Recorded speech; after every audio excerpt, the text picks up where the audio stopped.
यदि वास्तविक संत का मिलन हो जाए तो निश्चित उद्धार हो जाए। हम देखते हैं कि संत मिलन भी हो गया और हमारा कल्याण नहीं हुआ, हमारा दोष नहीं नष्ट हुआ, तो इसका मतलब है कि अभी हम उनकी आज्ञा पर नहीं हैं। जो आज्ञा कर रहे हैं उनका हम पालन नहीं कर रहे हैं। आज्ञा पालन का मतलब है उनका स्पर्श हो जाना। तो स्पर्श में अगर थोड़ी भी अंतराय बनी रही तो पारस लोहे को सोना नहीं बना पाता। एक दिन एक सेवक ने संत से कहा कि मुझे बहुत धन की लालसा है। उनका मैं स्नान करके आता हूं, कुटिया में पारसमणि रखी, फिर दे दूंगा, आप अपने घर में लोहे में छुआ लेना तो सब सोना बन जाएगा, बड़े धनी हो जाओगे। वो स्नान करने के लिए गए नदी में, उसको बेचैनी हुई, पूरी कुटिया में ढूंढ डाला, कहां है पारसमणि। अब छोटी कुटिया पूरा ढूंढ डाला, कहीं नहीं मिली पारसमणि। संत जी आए तो उनका भगवान इस कुटिया में पारसमणि कहां आपने छुपा रखी? छुपा क्या रखी? वो सामने रखी, लोहे की डिबिया में रखी, ला उठा के।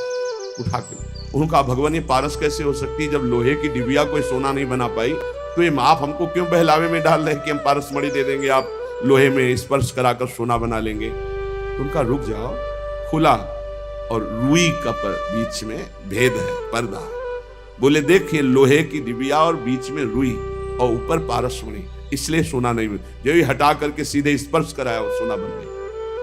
जब तक हम मनमानी अहंकार से प्रेरित होकर आचरण करेंगे तो संत संग होने पर भी स्पर्श प्राप्त नहीं हुआ, नहीं तो लोहा स्वर्ण बन जाता है पारस के स्पर्श से। और संत आप उस सरिस चाहे सबकी ना, वो अपने समान बना देते हैं। संत मिले, लाभ नहीं हुआ, इसका मतलब है आपने सत्संग को धारण नहीं किया, आज्ञा पालन नहीं की, मनमानी आचरण किए।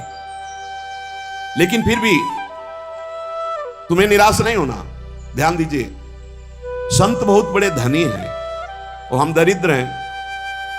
तो एक और प्रणाली है वसीयतनामा। अपनी संपत्ति को अनाधिकारी को भी दे सकते हैं। तभी कहा है कि संतन के संग लाग तेरी अच्छी बनेगी। नहीं हम आचरण उतार पा रहे हैं, हम उस कोट से नहीं आज्ञा पालन कर पा रहे, हम गला भी नहीं छोड़ने वाले, आपके गले पड़ गए। अब हम आपको छोड़ने वाले नहीं, आपका पीछा छोड़ने वाले नहीं। हम आचरणहीन हैं, आपके योग्य नहीं, पक्की बात, पर हम आपको छोड़ने वाले नहीं। ऐसे पीछे पड़ जाए, वो दुत्कारे, चलो उनके पीछे पड़ जाओ। तो बोले उनको अपनी भागवतिक संपत्ति का वसीयतनामा करना आता है और आज तक इसी पद्धति से परम पद मिला है। संतों की आज्ञा पर अक्षरशः तो कोई संत ही चल पाएगा। अपने तो साधारण जीव है, उनकी आज्ञा में कहीं ना कहीं त्रुटि तो हो जाती है। तो हमें निराश नहीं होना, हमें दूसरी बात पर ध्यान देना है कि वसीयत, अच्छा तो बोले एक दो को वसीयतनामा एक को कर देंगे, नहीं इनकी संपत्ति इतनी बड़ी है कि अनंत ब्रह्मांडों का वसीयतनामा करने के बाद फिर भी बची रहेगी, क्योंकि अनंत है इनकी संपत्ति। भगवान का एक नाम अनंत है, अनंत संपत्ति है। देखो, महिमा तेरी कहा कहूं श्री हरिवंश दयाल, तेरे द्वारे बटत है सहज लाडली लाल। तो बोले एक को दे दिया तो अब हमें कैसे देंगे? नहीं, वो अनंत है। अनंतों की झोली में लाडली लाल डालने पर भी, दे देने पर भी उनकी संपत्ति सुरक्षित है। वो वसीयतनामा कर देते हैं। जे भी वसीयत हुआ तो दरिद्र भी संपत्तिवान हो गया। इसीलिए संतों के संग की महिमा है। कभी तो हमारी दीनता पर, हमारी दुष्टता पर, हमारी अधमता पर रीझ गए, बहुत दिन से पीछे लगा, चलो जाओ। उनकी कृपा क्या होती, उनकी संपत्ति दान क्या होती? भगवान से, प्रियालाल से कहना। प्रियालाल अपने संतों की बात को नहीं टालते, बस आप इतना समझ लेना, ये हमने प्रत्यक्ष देखा है। महापुरुषों की अनंत सामर्थ्य दरिद्र को तत्काल वसीयत करके संपत्तिवान बना देना बहुत कठिन। इसीलिए विषयी पुरुष को भगवान के मार्ग में लगाया जा सकता है, भक्ति के मार्ग में लगाया जा सकता है, बहुत कठिन है। पर उससे हजारों गुना कठिन है कि जो अभेद तत्व भक्ति में लगा है, अभेद भक्ति, ज्ञान भक्ति में, जो ये भी भगवान की एक अभेद भक्ति है, इसमें जो लगा हुआ है कि अहम ब्रह्मास्मि, उसको दासत्व में लाना, ये बहुत कठिन बात है। ये चमत्कार केवल महापुरुषों में होता है कि जबरदस्ती बलात् उसके हृदय को, जैसे राधा बाबा के हृदय को भाई जी ने बदल दिया, पैर छू के बदल दिया। देखो दाता कैसे है, पैर छू के वो वस्तु दी जो पैर छू के मांगने पे भी नहीं मिलती। अगर संत संग मिल गया है तो ये प्रमाद मत करना कि तुम उनकी अवहेलना करके हट जाओ। बस इतनी बात पकड़नी है। पद्म पुराण में एक प्रसंग आया कि किसी प्राणी का शव जल रहा था।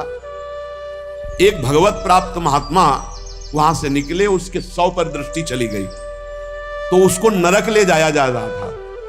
उस प्राणी को जिसका शरीर जल रहा था यमदूत नरक ले जा रहे थे और उस भगवत प्राप्त महात्मा की दृष्टि पड़ गई चिता में जलती हुई, तो तत्काल वहां भगवत पार्षद आ गए, यमदूतों से छुटा के भगवत धाम ले। यात्रा बदल गई उसकी, नरक ले जा रहे तो भगवत धाम चले। मृत व्यक्ति की जली हुई चिता पे दृष्टि पड़ने मात्र से जब वो भगवत प्राप्ति के योग्य हो गया, तो जिंदा में उनकी दृष्टि पड़े, उपदेश हो, नाम कीर्तन सुने, उनकी आज्ञा पे रहे तो उसको भगवत प्राप्ति नहीं हो जाएगी, इसमें क्या संशय। बड़े बड़े महापुरुष प्रसन्न रूप से यहां भ्रमण करते रहते हैं। ये धाम है, ब्रजभूमि है, आप जान नहीं सकते कौन किस कोटि का है। जहां लिखा हुआ है अवश्यमेव भोक्तव्यम कृतम कर्म शुभाशुभम, देख लो चमत्कार। भोगने ही नरक जा रहा था, उसकी चिता पे दृष्टि पड़ गई, रास्ता बदल गया, नरक का रास्ता छोड़ के भगवत धाम भगवत पार्षद आए। जैसे नरक ले जा रहे थे यमदूत अजामिल को, संतों के संग से ही अपने बेटे का नाम नारायण रखा था और नारायण पुकारा, यात्रा बदल गई, भगवत धाम चला गया। भगवान के वचन है अवश्यमेव भोक्तव्यम कृतम कर्म शुभाशुभम, बिना भोगे नहीं बचेगा जीव। पर संत दरस जिम पातक टरे, दर्शन मात्र से, संभाषण मात्र से, कर्मों को बिना भोगे हुए बिल्कुल सत्य विषय संत आपको भगवत प्राप्ति करा देंगे। जो भगवान को प्राप्त संत है भगवत प्राप्ति करा दे, क्योंकि उनसे भगवान से बातचीत हो, भगवान से वो प्रार्थना करेंगे, तब वो सारा कार्य माफ भगवान ही करते हैं। योग माया पर्दा भगवान ही हटाते, पर प्रार्थना संत करते हैं। प्रार्थना हमें जब अगर संत जन मिल जाए तो भगवान से इस बात की करनी कि कभी इनसे हमारी विरति ना हो, कभी हम इनसे हटे ना। ये हमारे साथ अगर प्रतिकूल व्यवहार भी करे, कटु वचन भी बोले, तिरस्कार करे, हमें हटाए तो भी नाम रटे, तो अंतिम तक बल जाएगी, पक्का बल जाएगी। जिस दिन वो करुणा में होंगे और उनकी दृष्टि पड़ेगी कि इसको हजारों बार दुत्कारा गया नहीं, इसका मतलब अब मुझे इसका ठेका लेना ही पड़ेगा, बस हो गया, उसी दिन हो गया। क्योंकि संतों का हृदय बहुत कोमल होता है, वो ऊपर से कठोरता का अभिनय मात्र करते हैं। संत हृदय नवनीत समाना, पर नवनीत में भी दोष कि निज परिताप द्रव्य नवनीता, इसलिए कहा कविन पर कहा न जाना। बोले संत का हृदय मक्खन जैसा होता है, बोले पर उस मक्खन दोष युक्त है, उसमें जब स्वयं ताप लगता है तब पिघलता है। और पर दुख द्रव्य सो संत पुनीता, इसलिए कहा कविन पर कहा न जाना। तो जिस दिन वो तुम्हारे ऊपर दृष्टि पड़ी और देखा कि इसको दसियों बार दुत्कारा पर ये गया नहीं, तो नीच से नीच व्यक्ति को भी परम पद प्रदान करने में समर्थ भगवान के प्रेमी जन। उपासक को चाहिए कि संत के शक्ति प्रयोग का इंतजार करे। संत के अंदर एक भागवतिक शक्ति होती है जो आपका परिवर्तन करती है। जैसे अपने सब लोग हैं, आप कौन सा ग्रंथ पढ़कर वैराग्य धारण किए हो? आप देखो, आपने कब सत असत का चिंतन किया है, सत असत का कब चिंतन किया, और उस सत असत के चिंतन से आपको तीव्र वैराग्य हुआ और आप संसार त्याग करके महान युद्ध करके फिर आप कुछ नहीं ऐसे गोद में बैठे वैसे आ गए। इसे शक्तिपात कहते हैं। संतों के हृदय में भागवतिक चिंतन से युक्त होकर जब संकल्प होता है, वो तुम्हारे राग का नाश कर देता है, तुम्हारे मोह का नाश कर देता है, तुम्हारे समस्त दोषों का नाश कर देता है। पर इसके लिए उनके हृदय में स्थान बनाना होगा, चाहे जैसे बनाओ, रो के गिड़गिड़ा के साधना करके उनके आसक्त होकर। कैसे? देहूती जी से कहते हैं कि जो आसक्ति संसार में बंधन का कारण वही संत महापुरुषों से हो जाती है तो मोक्ष का खुला हुआ द्वार बन जाती है। और ये पक्का जो भगवान की प्राप्ति करना चाहते हैं वो संत की आराधना में जरूर होंगे, और जो संत आराधक होंगे निश्चित भगवत प्राप्त होंगे। किसी के दुख पर दुखी हो जाना ये संतों का स्वभाव होता है, ये जो है कि भगवान दुख देते हैं, मंगल विधान, ये अपने लिए सोचना है, लेकिन दूसरे को दुख पहुंच रहा है तो उसके दुख की निवृत्ति के लिए हमें शरीर से, मन से, वाणी से बिल्कुल तत्पर हो जाना है। हमने जो कुछ भी आज तक कार्य किए हैं वो सारे कर्म जमा हैं, संग्रहित हैं, एकत्रित हैं भगवान की बैंक में, एक एक चेष्टा। विश्व में आप देख रहे हो कोई गर्भ ही से कष्ट प्रदा रहा है, किसी को कितने बड़े बड़े कष्ट मिल रहे हैं, तो जो हमारे शास्त्रों में लिखा वो मिथ्या नहीं है, मिथ्या नहीं है, आप सत्य मानिए। आपका तो इतना भी ज्ञान नहीं कि गर्भ में आपको कष्ट मिला है, आप कहां याद कर सकते हैं? आपकी याददाश्त कहां इतनी जोर की है कि आपको 9 महीना गर्भ में रखा गया, कितना कष्ट पाया है। अब आप उसकी भी याद नहीं कर तो आप पूर्व जन्म की बात क्या जाने, आप नरक और स्वर्ग को कैसे जाने? ये हमारे शास्त्र हैं, अगर मानोगे तो बच जाओगे, नहीं मानोगे तो भोगना पड़ेगा। अच्छा, ये कुछ विधान ऐसा नहीं, अगर ऐसा हो कि अभी अभी ताजा ताजा हिसाब किताब मिले तो लोगों को विश्वास होने लगे, लेकिन एक एक केस जो है 10-10 साल चलता है, उसके बाद और दंड मिलता है तो सबके आंखों से ओझल मिलता है, आंखों के सामने तो मिलता नहीं कि देखो भाई इसने चोरी की थी तो ये दंड इसको चौराहे पे दिया जा रहा है, इसने अमुक तो ये दंड दिया जा रहा है, तब तो लोगों को विश्वास हो जाए। लेकिन दंड विधान होता है बहुत एकांत में, कोई देख नहीं पाता है। तो आप सोचो, ऐसे जो नरक स्वर्ग आदि हैं ये हमारे ब्रह्म ऋषियों द्वारा लिखे गए। जो भी तुम कार्य कर रहे हो वो एक भगवान के पास बैंक है, सबके वहां जमा हो रहे हैं। 2 प्रकार के कर्म होते हैं, पाप कर्म अशुभ, पुण्य कर्म शुभ। ये जितने जमा हुए हैं अनंत जन्मों से अभी तक वो आपके नाम में जमा है, उनको कहते हैं संचित कर्म। और जो ये नए कर्म कर रहे हो इनका नाम है क्रियमाण। और जो संचित कर्म से इस मानव देह में तुम्हें भोगने के लिए मिला है उसे कहते हैं प्रारब्ध। शास्त्रीय परिभाषा संचित, प्रारब्ध, क्रियमाण, ये 3 प्रकार के कर्म हैं और ये सबको भोगने ही पड़ते, पक्का भोगना पड़ता है। कब तक? जब तक अहंकार का नाश नहीं हो जाता। आवागमन का मूल हेतु अहंकार है, मैं करता हूं, ये भाव संत की कृपा से नष्ट। अहंकार का नाश सिर्फ संत की कृपा से होता है। तिनकी संगति रहते जाति कुल मद सब नंसई। संत संग कैसा करता है? जैसे चने को भून दे फिर उसमें अंकुरण नहीं हो सकता, ऐसे इतना भून जाता है सत्संगी, उसमें अहम रह नहीं जाता। जैसे भुना हुआ बीज कभी अंकुरित नहीं होता, ऐसे ही संत संग से जो आपके नए कर्म हैं ये सब भुन गए, अब ये तुम्हें अगला जन्म नहीं देंगे। देखो, और जो पूर्व संचित गोदाम है, ज्ञानाग्निना सर्व कर्माणि भस्मसात कुरुते, तथा उनके द्वारा प्रदत्त ज्ञान को अपने अंदर जागृत करो, ज्ञानाग्नि जलाओ, ये ज्ञान अग्नि ही वहां पहुंचेगी और तुम्हारे सारे कर्मों को भस्म कर देगी। या समर्पण वृत्ति करो तो भगवान आग लगा देंगे, 2 ही है। ज्ञानाग्नि सर्व कर्माणि भस्मसात कुरुते, तथा अगर उसको संचित को कोई भस्म कर सकता है तो दिव्य ज्ञान और या भगवान।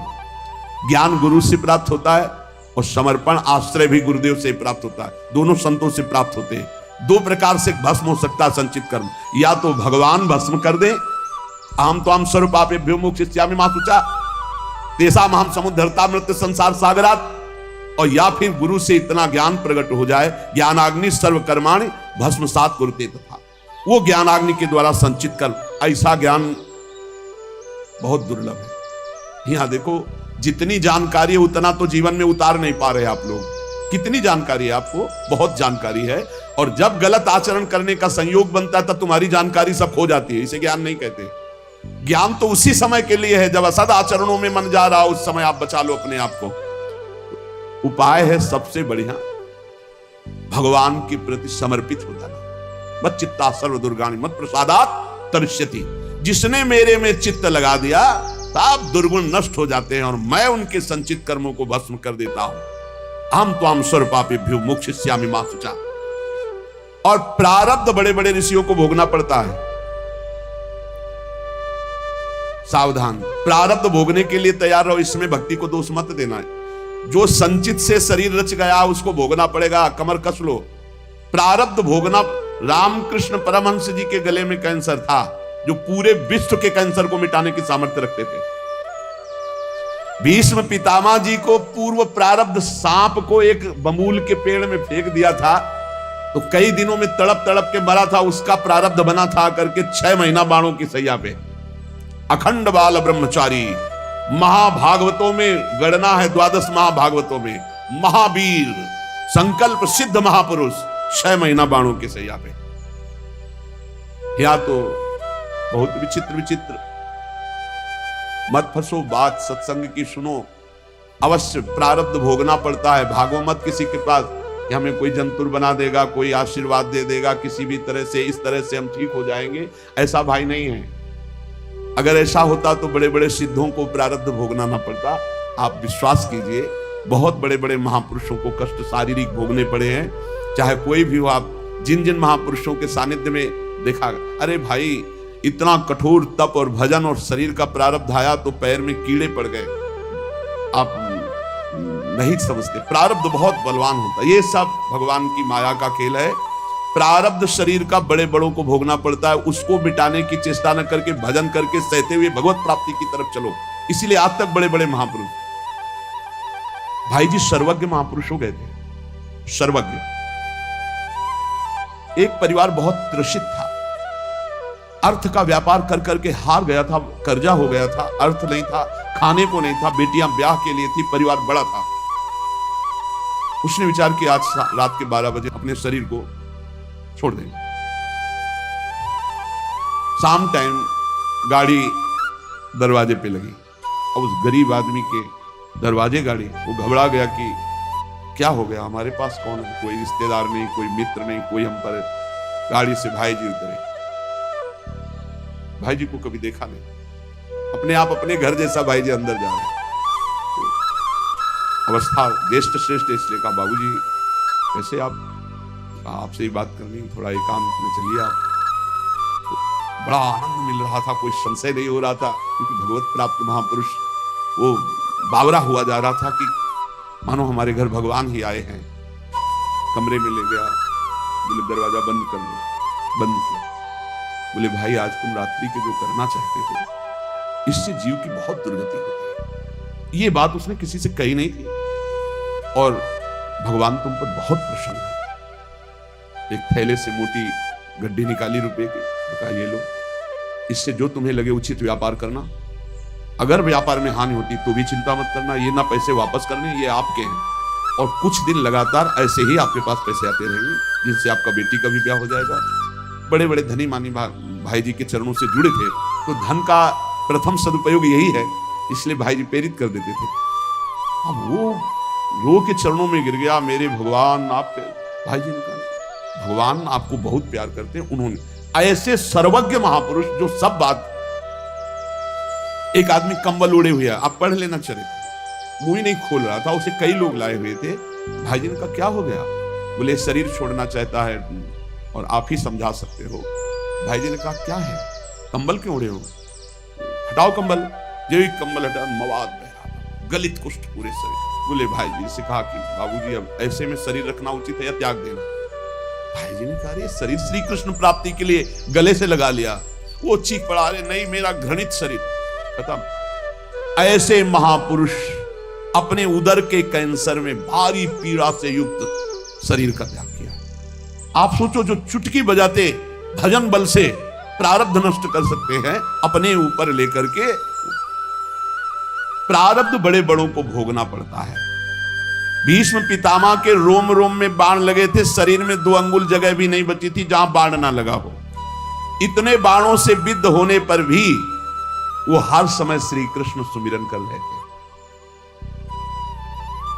वृंदावन में रामकृष्ण दास जी बड़े भारी महात्मा थे, उनको भी कैंसर हो गया। प्रारब्ध के भोग भोगने पड़ते हैं। प्रारब्ध के भोग में यदि दृष्टि बदल सकती है तो कोई संत महात्मा पहुंचा हुआ उसे मिटा सकता है। वो भी मिटाते क्या है, सब समेट के अपने ऊपर ले लेते हैं। आप सच्ची मानिए, संतों की कृपा हम कैसे, आपने कई बार सत्संग में सुना होगा, अपने ऊपर प्रारब्ध लेकर अपने पैर को कटवा दिया, लेकिन एक गरीब आदमी के कैंसर को अपने ऊपर लेकर मिटा दिया। ऐसे तो बहुत से संतों के चरित्र देखे गए। हम लोगों को चाहिए कि प्रारब्ध मिटाने की कोशिश न करके भजन करके भगवत प्राप्ति की चाह करें। भगवान सबके मन में ही बैठे हुए देख रहे हैं। मन से ही दुख सुख होता है। जब आप भजन करेंगे तो प्रारब्ध का आपको दुख नहीं होगा, भोगने में बड़ा आनंद आएगा। भला दुख भोगने में आनंद आता है, लेकिन आनंद आता है कब? जब मन भगवान से जुड़ा होता है। आप ये समझ लीजिए, दुख भोगने में बड़ा आनंद आता है जब मन भगवान से जुड़ा होता है। मन में भगवान बैठ जाते हैं, आनंद ही आनंद।